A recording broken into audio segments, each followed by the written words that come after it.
sini saya akan membawakan bab 4 yaitu IP address dan subnetting. Materi kali ini yaitu pengenalan IP address dan subnetting, dan yang kedua IP public dan IP private, yang ketiga classful dan class addressing, dan yang keempat kasus subnetting, yang kelima konsep block subnet, dan yang terakhir konsep switch dan router. Pengenalan IP address dan subnetting.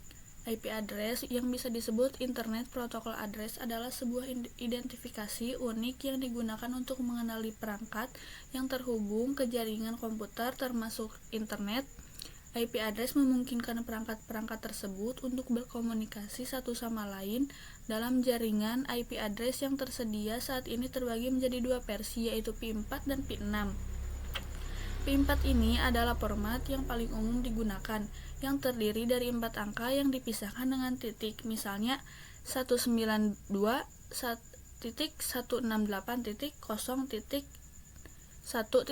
Setiap angka bisa bernilai antara 0 hingga 255, sehingga memungkinkan ada sekitar 4,3 miliar alamat unik. Dan P6 atau bisa disebut IP versi 6 diperkenalkan dengan format yang lebih panjang, terdiri dari 8 kelompok angka dan huruf yang dipisahkan dengan tanda titik 2. IP versi 6 memiliki jumlah alamat yang jauh lebih berat dan lebih besar, memungkinkan miliaran perangkat untuk tersambung ke internet. Sedangkan subnetting adalah upaya atau proses untuk memecah sebuah network dengan jumlah host yang cukup banyak menjadi beberapa network dengan jumlah host yang lebih sedikit. Teknik subnetting membuat skala jaringan lebih luas dan tidak dibatas oleh kelas-kelas IP atau IP class A, B, dan C yang sudah diatur. Selanjutnya, IP public dan IP private. IP public adalah alamat IP yang digunakan untuk mengidentifikasi perangkat atau jaringan internet. IP ini dapat diakses secara langsung dari mana saja di dunia selama ada koneksi internet. Dan seperti ini alamat IP private, kelas A, kelas B, dan kelas C. IP private adalah alamat IP yang digunakan di dalam jaringan lokal atau LAN dan tidak dapat diakses langsung melalui internet. Biasanya digunakan untuk perangkat di dalam rumah, kantor, atau jaringan pribadi lainnya. Selanjutnya, classful dan class addressing. Classful merujuk pada metode pengalokasian dan pengelompokan alamat IP berdasarkan kelas yang ditentukan secara statis dalam model classful addressing.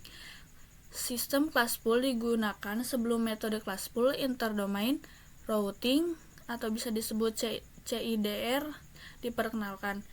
Class addressing atau classful addressing adalah cara lama dalam pembagian dan pengalokasian alamat IP di jaringan komputer. Dalam sistem ini, alamat IP dibagi menjadi beberapa kelas berdasarkan bagian awal atau bit pertama dari alamat tersebut.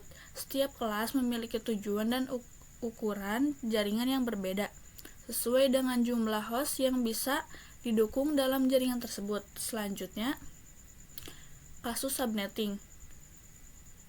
Untuk melakukan proses subnetting, kalian harus melakukan beberapa proses seperti prefix yang sesuai. Titik 2, menentukan jumlah IP yang bisa digunakan, dan subnet mask, menentukan jumlah IP yang bisa digunakan. Dan yang selanjutnya IP network, tanda alamat pada suatu jaringan LAN. Selanjutnya IP broadcast, alamat IP yang digunakan untuk melakukan pengiriman informasi ke semua host yang ada pada jaringan LAN tersebut. Dan yang terakhir range IP. Selanjutnya ada langkah-langkah melakukan prefix. Tentukan alamat IP dan subnet mask yang ingin disubnet. Konversikan subnet mask ke notasi prefix CIDR jumlah bit network. Hitung jumlah bit host yang tersisa untuk subnet dan tentukan beberapa banyak alamat host yang tersedia. Selanjutnya, bagi subnet lebih lanjut jika diperlukan dengan memperpanjang prefix, menambah bit network, tentukan rentang alamat untuk setiap subnet berdasarkan alamat jaringan dan alamat broadcast. Dan di sini langkah-langkah melakukan subnetting. Tentukan jumlah subnet yang dibutuhkan. Tentukan jumlah host per subnet yang dibutuhkan. Hitung jumlah bit yang diperlukan untuk subnet. Ubah subnet mask dasar dengan menambahkan bit untuk subnet. Hitung alamat jaringan broadcast untuk setiap subnet. Tentukan alamat IP yang tersedia untuk host. Verifikasi hasil subnet apakah sesuai kebutuhan. Dan selanjutnya ada langkah-langkah cara melakukan IP network, dan ini adalah langkah-langkahnya, dan yang di sebelahnya adalah langkah-langkah melakukan IP broadcast. Ini juga langkah-langkahnya. Selanjutnya, konsep blok subnet. Konsep blok subnet merujuk pada proses membagi suatu jaringan IP besar menjadi beberapa subnet yang lebih kecil, sehingga memudahkan pengelolaan dan meningkatkan efisiensi penggunaan alamat IP. Dalam subnetting, kita memecah sebuah blok alamat IP besar menjadi blok yang lebih kecil atau subnet dengan menyesuaikan subnet mask. Selanjutnya, switch dan router. Switch berfungsi menghubungkan perangkat dalam satu jaringan lokal atau LAN dan mengarahkan data antar perangkat berdasarkan MAC address.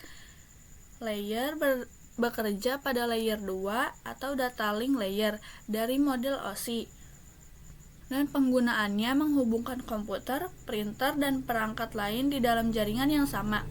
Dan cara kerjanya menggunakan tabel MAC untuk mengirimkan data hanya ke perangkat yang dituju. Keuangan, efisiensi dalam jaringan lokal, mengurangi tabrakan atau bisa disebut collisions, dan meningkatkan performa. Dan router berfungsi menghubungkan berbagai jaringan, misalnya LAN ke WAN, dan mengarahkan data antar jaringan berdasarkan IP address. Dan layer bekerja pada layer 3 network layer dari model OSI, dan penggunaannya menghubungkan jaringan lokal atau LAN ke internet atau jaringan lain. Cara kerja menggunakan tabel routing.